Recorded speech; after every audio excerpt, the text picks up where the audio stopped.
First ఏం మాట్లాడాలని ఆలోచిస్తున్నప్పుడు ఆదిత్య గారి స్పీచ్ చూశాను. మీరు మీ తెలుగుని పొగిడితే ఫస్ట్ మీరు మాట్లాడిస్తారని అర్థమైంది. సో నిజంగా గీత గారు మీ తెలుగు నిజంగా బాగుంటుంది అని ఫిక్స్ అయిన వెంటనే భీమ్స్ గారి స్పీచ్ విన్నాను. ఆయన తెలుగు చాలా బాగుంది. నాకు ఆయన రాంబాబు పాట నుంచి నాకు ఆయన మ్యూజిక్ అంటే ఇష్టం ఈరోజు కలగడం జరిగిందనమాట. సో నేను కూడా ఏమైనా తెలుగులో పెద్ద పెద్ద పదాలు వాడాలి అంటూ ఫిక్స్ అవుతున్న టైంలో ఏం చెప్పాలని ఆలోచిస్తుంటే సినిమా ఇండస్ట్రీ ఒక వైకుంఠపాళి గేమ్ లాగా అనిపించింది. అంటే ఒక ఫ్రైడే సినిమా హిట్ అయితే నిచ్చినెక్కి పైకి వెళ్తాం, ఒక ఫ్రైడే సినిమా ఫ్లాప్ అయితే పాము మింగిస్ కిందకి వెళ్ళిపోతాం. కాబట్టి సినిమా ఇండస్ట్రీ అనేది ఒక పరమపద సోపాన పటం. భీమ్స్ గారి భాషలో చెప్పాలంటే ఈ సినిమా ధమాకా అనేది నాకు తెలిసి అదేదో వైకుంఠపాళ్ళలో కింద నుంచి పైకి వెళ్ళిపోయి నిచ్చెన ఒకటి ఉంటుంది కదా, అలాంటి నిచ్చెన ఈ ధమాకా అనమాట.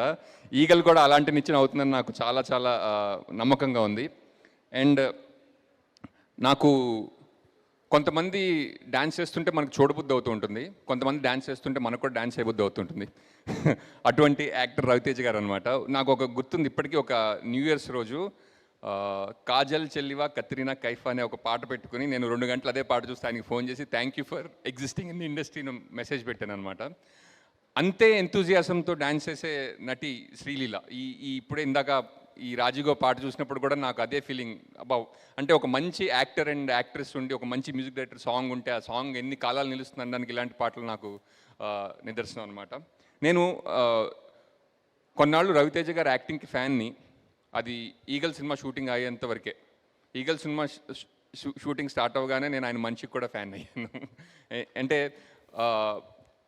ఆయన అలా కనిపిస్తారు కానీ చాలా స్పిరిచువల్ మంచి అని నా ఫీలింగ్. అంటే ఏ విషయాన్ని ఎంతవరకు ఆలోచించాలి, ఎంతవరకు వదిలేయాలి, అంటే నిజంగా లైఫ్లో బుర్రను ఎంతవరకు వాడాలో అంతవరకు వాడి ఆనందంగా పనిచేస్తూ అందరినీ ఆనందంగా చూసుకునే మంచి ఆయన. I'm a big fan of your personality also sir. And నాకు ఈ అవకాశం ఇచ్చినందుకు విశ్వప్రసాద్ గారికి thank you so much sir. అంటే చాలా ప్రొడక్షన్ హౌసెస్ మనం సినిమా చేసి వెళ్ళిపోతూ ఉంటాం, కానీ నాకు విశ్వప్రసాద్ గారు ఎప్పుడు పరిచయం అయ్యారో నాకు గుర్తులేదు. It's been such a long journey with him and it's almost become like a home banner for me also. And Karthik garu thank you. చాలామంది డైరెక్ట్ చేస్తుంటే మనకి అమ్మో ఈయన ఈయన ఈయన విజన్లో మనం ఫిట్ అవ్వాలి, ఈయన చాలా ప్యాషన్గా వర్క్ చేస్తున్నాడు, చాలా కష్టపడి పని చేస్తున్నాడు, చాలా ఎలా ఫిట్ అవ్వాలని మనం ఆలోచిస్తుంటాం. కానీ కార్తిక్ పనిచేస్తుంటే మనకు ఆ ప్రెషర్ ఉండదు. అండ్ అంటే ఆయన డైరెక్షన్ అంతా ఎప్పుడు చేస్తాడో కూడా తెలియకుండా అయిపోతుంది అనమాట. And wonderful working with you sir. And Deshan గారు, నేను మీరు మాట్లాడడం విని ఆయన మాట్లాడడం విని ఇంగ్లీష్లో మాట్లాడాలా తెలుగులో మాట్లాడాలా డిసైడ్ చేసుకుని ఇలా అనుకుంటే తెలుగు వచ్చింది, ఏమనుకోవద్దు సార్.